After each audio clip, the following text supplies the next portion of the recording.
Hello, hello, and I am Ladybug, and welcome to the Divas of the Round Table. Today we have Spicy Red, and we have Nikki Nicole, and we have our special guest here. I'm going to introduce him. He is a native, born and raised in Jacksonville, Florida. He's a retired Army combat vet who served his country for over 20 years. Thank you for your service. Yes, thank you. He's very active and involved in the community. He works with kids and specializes in working with at-use risk. He has a love and a passion for Black history. In addition, he has a vlog on YouTube at Motivated Mind 628, where he focuses on social and things we see in the Black community. Ladies and gentlemen, welcome Mr. Cee Hess. All right. Yeah, I applaud myself. All right, thanks for coming We to the thank show. you. We thank you for coming to the show. We thank you for coming to the show. So today our topic is colorism. Colorism. So tell us your thoughts on colorism. So I think that, when we start talking about colorism, what we have to understand is that colorism is discrimination or prejudice, right, within a race or ethnic group that comes from the lighter complected individuals towards the darker complected individuals. Right. So people, when we think about colorism, they oftentimes only think about Blacks, right? And they often think about the light skin versus dark skin thing. Right. But colorism actually exists in every race. Exactly. So I did a little research. Colorism is a form of racial discrimination based on the shade of an individual's skin tone, typically favoring light skin. It can occur both within a specific race or ethnic group or across groups. I did a lot of research on colorism, and colorism, it gave me some when you think about colorism, especially toward darker skinned people, colorism began with slavery. Slave owners would often rape their slaves who gave birth to light-skinned children. The slave owners gave those with lighter skin differential treatment. So when they raped the women and they had these babies, the lighter skinned ones often got the better jobs in the houses. The darker skinned ones would work in the field. Not only that, the lighter skinned ones they thought were more intelligent, they thought they were smarter, they were better, and they were beautiful. So A lot of times that existed though because they were smarter, because to an extent, some of the slave owners did allow those people to be educated somewhat because they knew those were their children. That's where the differential come in at, the differential treatment come in at, because they were actually their descendants. They was actually their children. So that's why the difference was brought about, on the plantations. But as you all said, coming up on with this topic, colorism is prevalent in Asia. Yep. In the Caribbean and in South America, Latin culture. The lighter the skin. I remember when I sailed out of Jacksonville and we went into Puerto Rico, we used to get into Puerto Rico, so we're docked there at the dock, so we got the local channels. And if you look at the local news, everybody on there looked like J-Lo. Everybody was the lighter, you know what I'm saying, Puerto Ricans. But when we get off the vessel and actually go around Puerto Rico, I'm seeing people dark as this shirt, you know what I'm saying? And I remember I went to one of the stores there, and I saw these two older ladies. Man, these look like some older sisters. Looked like they had Jerry curls. I don't know if that was their natural curly hair, but it looked like curls to me. Because this was some years ago. Speaking fluent Spanish. And then in the same grocery store, I'm going down the aisle, and there's a little girl in the basket.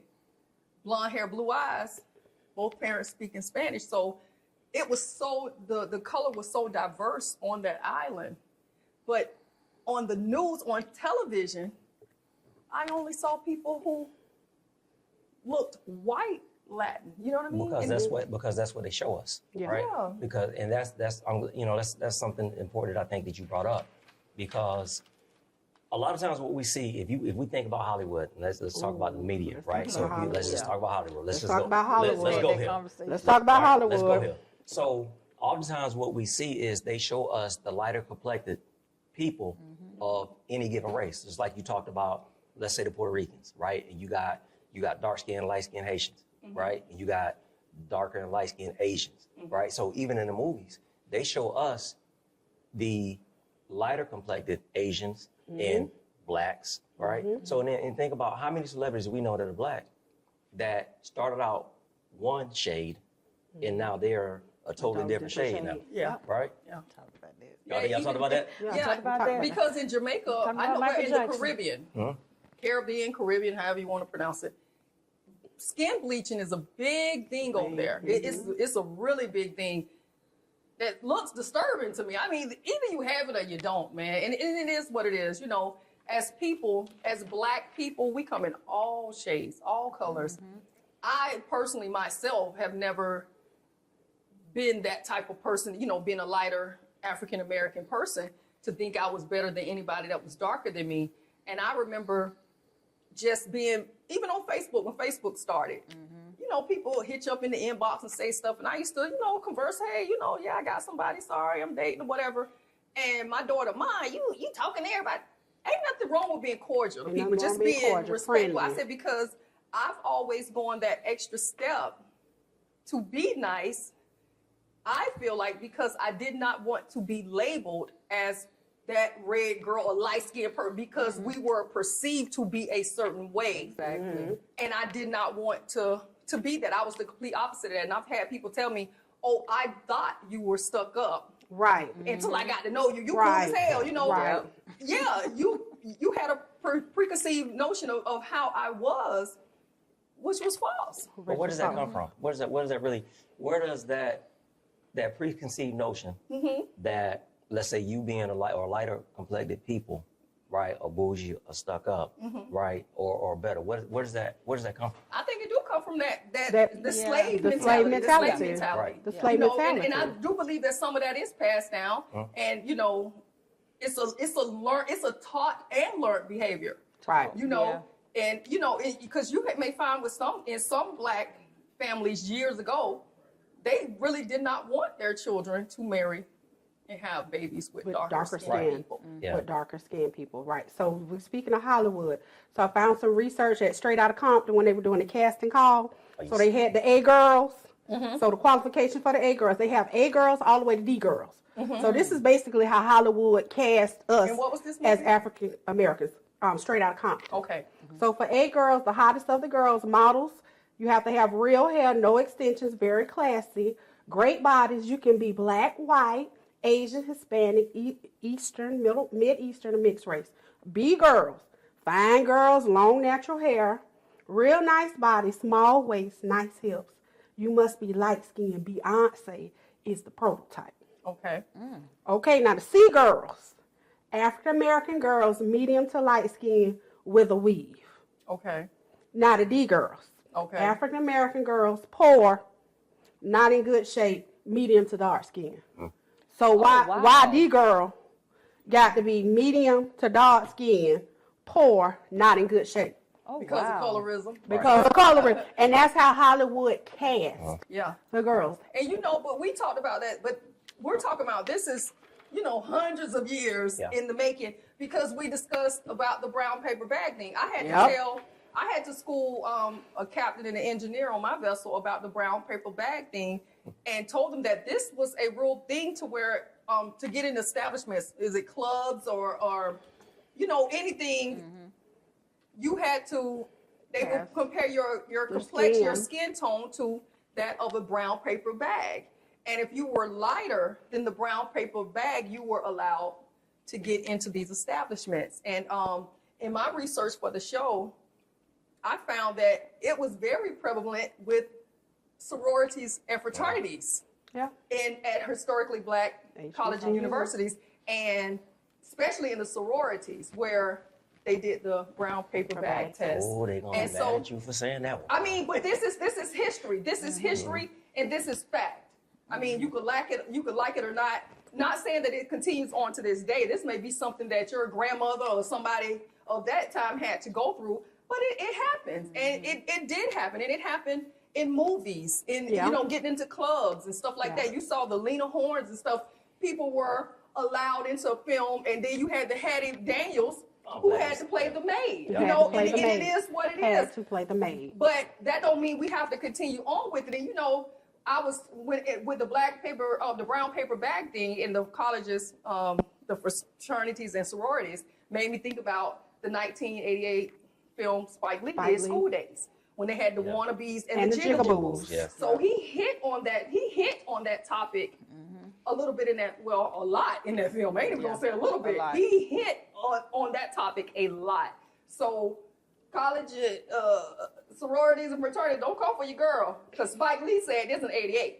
But you know what you said, like one of the definitions of colorism is, you know, the allocation of privilege and disadvantage is according to lightness and the darkness of skin, right? So, I mean, I know we colorism crosses all socioeconomic, it crosses everything, Right. because they've done studies going all the way back to the 1800s that talked about the lighter you are, the closer to white you are, and past white, right?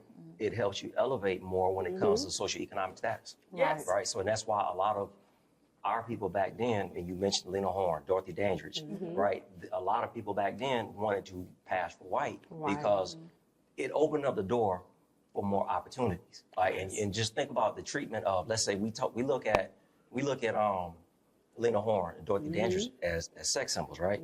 But then, like you just said, Hattie McDaniel always had to play the maid, right? And we can even look at it in today's terms so these young people understand. So let's just look at Destiny's Child. Who's a superstar out of Destiny's Child? Beyonce. But is Beyonce, is she more talented than Kelly Rowland? Now, I know people gonna argue with me, but Kelly Rowland can sing just as good as Beyonce, right? In my opinion, if not better, right? But they took Beyonce, right, the star of the group, and we see that a lot. When you think about, let's say a lot of our female rappers, right? Let's just look at our female rappers. Who are the most popular female rappers right now? Cardi. Nicki Minaj. What's the name? Glorilla. Ice Spice. Ice Spice. That's another one. Glorilla.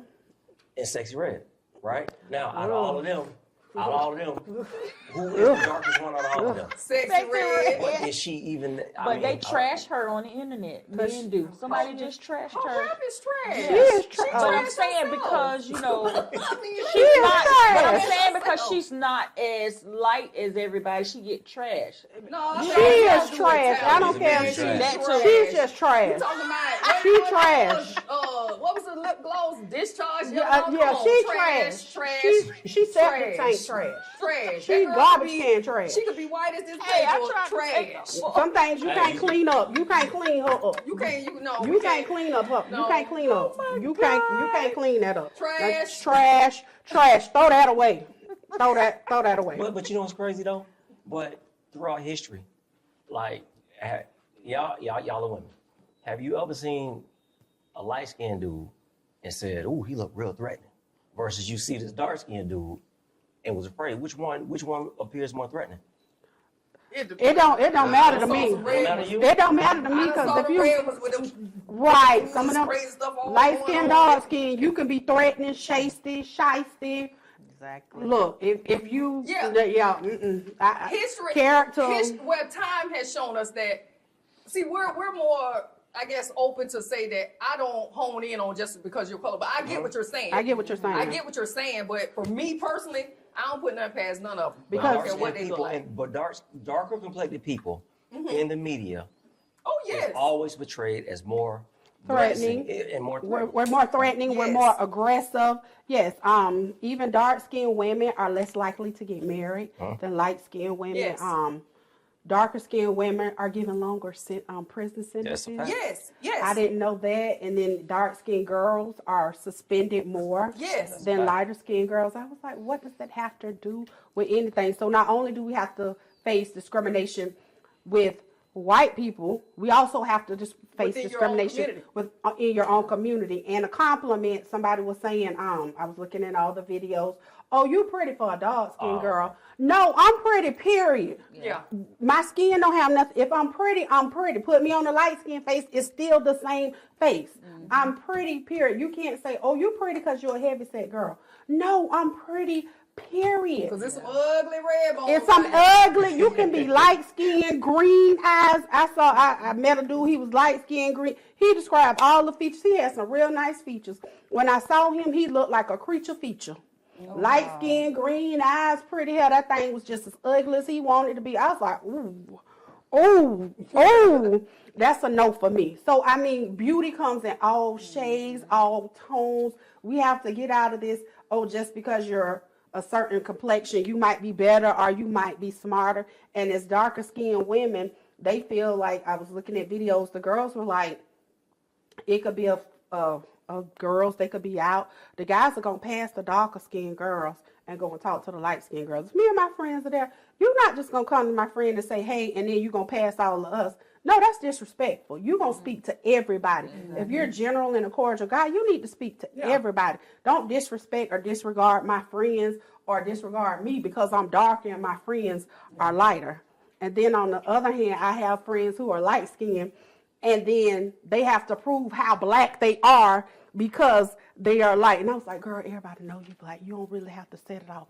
I know you black. But they feel because I'm light skinned, I'm not as black and I can't do. I said, I know you are. You don't have to prove your blackness to these people. So you do have lighter skinned people who feel like because they are lighter skinned, they got to prove that they are black. And I was like, you don't have to prove that you're black to me. I know you're black. You don't have to prove that you're black to anyone. Your skin complexion is your skin complexion. Yeah. But And all that's a learned behavior. All that's learned. Going back to, I'm sorry, Spice. What you? Speaking on learned behavior, me coming up, I was the opposite. I was the light in the house, and my sister was the dark. We were treated differently. She was treated better. Being the darker? Yes, she was treated better. It also passed down to my kids versus my grandkids. So coming up, it was, I kind of felt like I was doing more. My sister was kind of like the laid back person. 6th grade, I was cooking. I was doing everything that, my mom was working in school at the time. But coming up, it was a difference. I saw it. It was boldly, you know what I'm saying? And then passed along with my kids was the same thing. Where my darker child, I have a dark child and a light skinned child, and they were treated differently. I saw it. It was blatantly, but I mean, it's being a child, and your parents always say, you respect your parents. You have that respect. What's in the household stays in the household type of thing. And it was just like, wow. I saw it when I was little, and now that I'm grown, you doing it to my kids, So I came up, but it was different with me. I wasn't the one that was being favored. You know what I'm saying? It was my sister. That's different, because I know a lot of families like the lighter complected are favored. You know what I'm saying? It's just like in the family reunion sometimes, and I don't know why some families are like this. Everybody got them light-skinned folks in a family, and a lot of times people think that they think they're better, or they think they're better than that. And it's not that they think they're better, it's just the treatment that comes from society for lighter complected people. So I just think that when people sometimes feel like, I feel that dark-skinned people have a disdain for light-skinned people. And I don't think that that's really the case. I just think that when you peel the onion back and you start looking at it, it's really the disdain that we have for white people, right? And it's directed towards the lighter people. That's what I think it is. If we start looking, and just peeling it back. So when we were speaking on the slavery thing, Willie Lynch. Oh, I'm glad you brought that up. So do you think colorism in the U.S., which we hit on, is a direct result of the Willie Lynch teachings? And can you explain to people in the audience who may not know exactly what the Willie Lynch teachings are? All right, so this is not a popular opinion, all right? But just in case people don't know, what it is they call it the Willie Lynch letter. Or it was actually a speech, and I want to say it was in the 1700s, where this man named Willie Lynch was a slave owner in the West Indies. And they brought him to Virginia, right? I want to say it's Jamestown, somewhere in Virginia, to talk to the plantation owners there. Now, this is not going to be popular, but they can't actually find a man in history by the name of Willie Lynch. right? Okay. So people believe that the letter is fake. However, the teachings in there, and it's about division and how do you divide your slaves, right? And he talked about dividing the lighter and the dark and the older against the younger, right?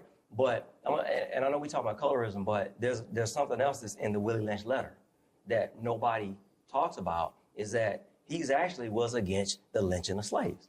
He was against it, but nobody don't pay attention to that because he's saying your slaves were your property, right? And you're losing money every time you hang one of them, right? So his teachings are the things that people often talk about, or the teachings in the speech or the letter is what people talk about in the divisiveness and how you divide the slaves. And what people do is they carry it forward to today, saying how black people are divided, and they'll associate that back to the Willie Lynch letter. Because on the flip side of that, with the Willie Lynch letter, him specifically teaching them how to divide is because he understood that strength was in numbers. Yes. So if you break it up, they're losing their strength. Right. Because Power.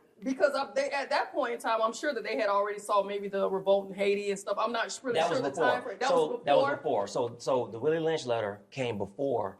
Oh, it came before Yes, the Haiti. Haitian Okay. Revolution. Okay. Because the Willie Lynch letter, if I'm not mistaken, was in the 1700s. Okay. The Haitian Revolution wasn't until the 1800s. Okay. So what's the one, because I'm looking at my one drop rule. The one drop rule, 1662 in Virginia. You know the one You drop? talking about, yeah. That Okay. sounds about right. One drop, if you got one drop Drop. of black blood and you Yep. black, yes. Yep. Okay. So I did some research, and they said in a 2006 study from the University of Georgia, it found that employers, regardless of their race, preferred light-skinned black men to dark-skinned men, regardless of their qualifications.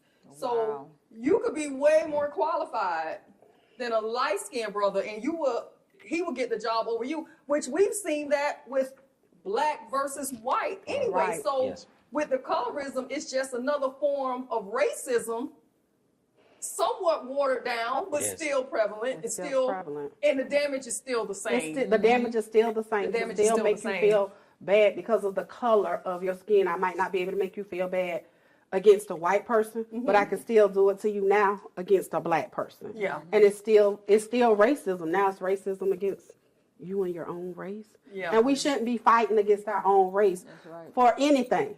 True. I shouldn't be fighting against you in the same job because you're light skinned and I'm brown skinned. Yeah. We shouldn't be fighting, or you look better than me because you're brown skinned and I'm a darker skin.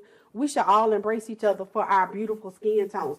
The black race is in so many different skin tones till it's unbelievable. And I guess it's the fact that, I don't know if you feel threatened by all the skin color and skin tones Yeah. that we come in, that you can't identify us. So you I- try and separate us because of our color? I actually found online something that I found, a lady had stated it, and I found it to be profound because she said race is a human label, It's made up, yeah. whereas color is a biological fact. Yep. It's nothing you could do. I mean, it's nobody has an input on your color except for God and genetics. That's it. Your DNA, that's it. That's it. Genetics, that is what's going to determine your color. But race, a man made those specific labels to separate people, basically. The Europeans made it up. Yeah. Because if you actually go back and you study history, color didn't exist, right? It didn't, right? It was about trade and money, right? Even the slave trade, if you peel it all back, in the inception of the slave trade, when they say, well, blacks sold blacks into slavery, right? It wasn't about color, right? It was about trade, because the slave trade had existed it existed in China, it existed or in Asia, it existed in Europe, it existed in Africa, right? So they were, and basically for us as blacks, the slave trade was a result. Some of it was tribal warfare, Yes. right? So so it was about trade. What happened was when the Europeans came, when they started introducing that money, right? So like if you watch a movie like The Woman King, and a lot of that's Hollywood, you had these tribes going to conquer this tribe over here, right? So it became about money.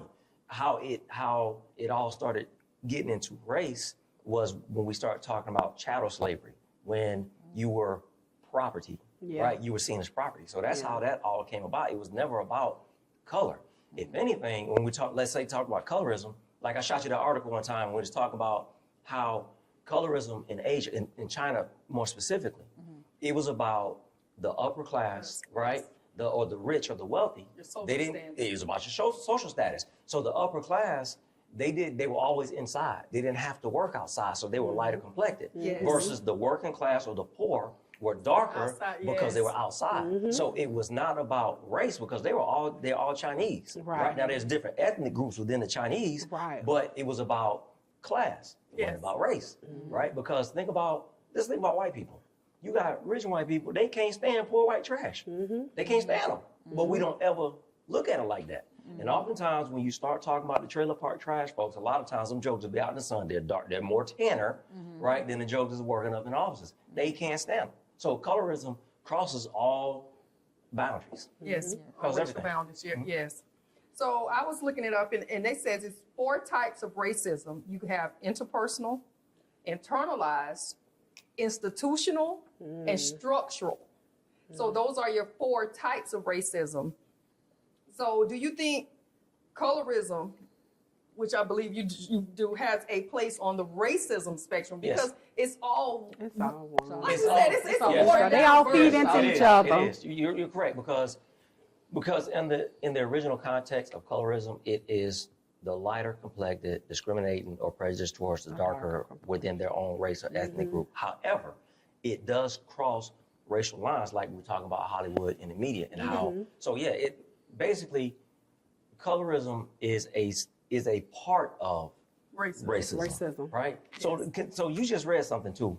But do y'all remember when they did the baby doll test back in the 40s? It was conducted by some psychologists. I never heard of that. Okay. About the black dolls and how the About the black children, doll. how they would Yes. choose the white dolls over the black Yes. dolls. You Yep. remember that? Uh-huh. Okay. I So remember it's that. a study done in the 40s by a husband and wife psychologist. It was Dr. Kenneth and Mamie Clark. And what they did was they're black. They got these black kids, and they did the study, and they gave them baby dolls. There's a white doll and a black doll. And they would ask, and I'm not going to read them all, but they asked them a couple different questions, right? So they asked them, give me the doll that you want to play with. Give me the doll that is the nice doll. Give me the doll that looks bad, right? So the kids, and they picked. So when they asked, let's just say the doll that looks bad.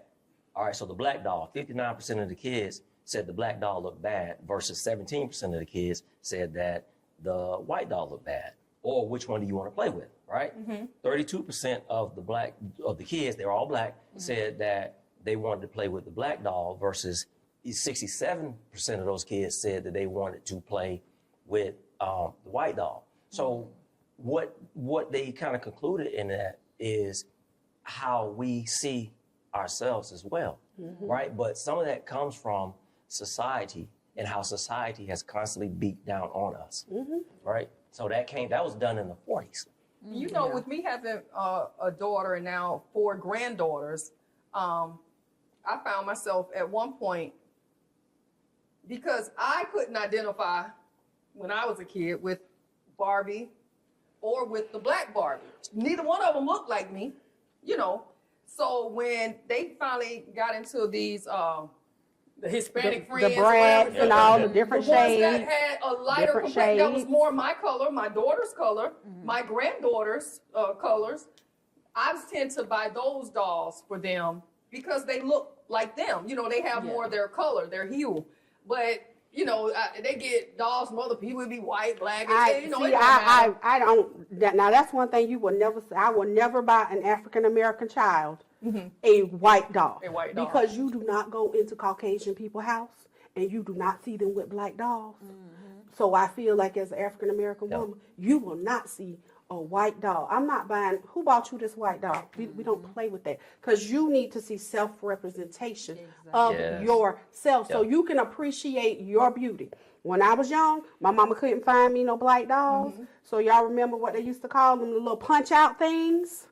Y'all don't remember the little punch-out? It was the little paper dolls, and you put them on the little paper dolls. My mama found me famous African-American people. I had a Diana Ross one, Aretha Franklin. I had all the famous characters, and I used to put their little stuff on. So my mama was like, nope, you going to have a representation of what you look like. Now, I did get a white Barbie doll, but I cut her hair all off. I botched her. I told Yeah. Bobby all the way up. But I just feel like you should give your children or your grandchildren a representation of what they look like so they can start identifying with their own beauty. And growing up, I was very self-conscious because my grandmother, black, we have different features. My grandmama always made me feel bad about my black nose. So I grew up feeling very self-conscious about my black nose. So being colorist, my grandma one color, I'm dark, then I'm dark with this big old nose. So we have a lot of things as African American, especially darker skin, lighter skin, that we go through, and it's mental. They said that colorism is also mental. Looking at some of this, I was looking at a video. A girl said she wanted to stay in the house and stay in the bathtub till she could wash her skin lighter, and that's hard for you to see your little girl. And she doesn't want to come outside and she doesn't want to play until she gets her skin lighter. And like, baby, your skin is not going to get lighter. We're going to have to work on you loving the skin that you're in. Because she's like, I know I'm not the only one that is this dark. I know I'm not the only one that can't be this dark. Am I pretty because I'm this dark? You're going to be beautiful regardless of what shade you are in. You know, you talking about kids. It made me think of a story one time with my daughter. She was little. They were little, and we were going to my mom's house, and it was something about Martin Luther King birthday. Maybe we was coming up on his birthday or something. This was before I started selling, so I was home, and I remember we were turning, and she was asking me questions about Martin Luther King and what happened to him, and baby, he was killed, by this white guy. Why? Well, they didn't like black people, and she was like, I like black people. I like Nana. I like my brothers. And she was just naming out all these people. And I said, but you're not white. She did not know because she's lighter than me, my daughter. She didn't realize that me and her were black. She said, Mommy, you love people. You love Nana. You love. And I said, yeah, we are black. But her color, she was too young to know that. But now, that girl like Sister Soldier. She the blackest, whitest thing you ever want to see. Militant, like she ain't taking no from them so-and-sos, and she ain't with it. You know what I mean? So it was just funny to her being a child, not realizing or not understanding. But again, that was one of the reasons too. Like I say, I didn't buy her the white dolls. I never had white dolls. I had black dolls who did not look like me. But with my daughter, I was able to get her those Hispanic. has those blue eyes. Yeah, I was able to get her the Hispanic baby to identify. It looked like our color. That looked like, and that's what I buy for the grandkids now. But occasionally somebody slide, one of them Becky's in there. So but we gotta teach them that. That's the thing. You want to say something? My grandbaby. I know how some people, redheads. So I have a grandbaby that has red hair. I brought her one of those dolls that look real. And so I searched till I found me a redhead one. And I say this is the closest I'm gonna get. Everybody had their own dolls that favored and looked like them, but that I knew coming up when I was little how people used to say, "Oh, ginger," what they call them, ginger. Yeah, so But that's imagery. Imagery is important, right? And that's one thing people can say they want to say about Disney. Disney does a very good job of trying to show everyone an image of themselves. Yes, and that's what we have to keep. And that's why I don't buy my son anything. Everything for my son reflects himself. Exactly. My son has T-shirts like this. That you know what I'm saying? So that's why a lot of us feel the way that we do, because these kids watch too much TV. We got to teach them, and we have to show them positive images. That's why Black Panther was such an important movie. Yes, I agree. Okay, so now we need to wrap this up because we are running out of time. We're going to do our end with 10. So we're going to start with Spicy Red. Okay, center court at your favorite basketball game or on the field with your favorite football team. On the field, my favorite football team. Okay. And who would that be? Florida State Seminoles for college, and Tampa Bay Buccaneers in the pros. Okay. Hard bottom shoes or sneakers? Sneakers. I hate church shoes.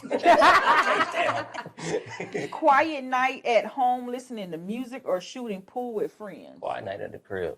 All right. Do you prefer reading a book or watching a movie? Reading a book. The person you admire and look up to the most? My dad. Okay. A trip to Africa or a trip back in time to meet your favorite historic figure? I'm going back in time. Old school hip hop or old school rap? I'm going old school hip hop. Okay. Big Daddy Kane down on her. All right. Yeah. All right. Malcolm X or Marcus Garvey? I'm gonna go with Malcolm X. Why?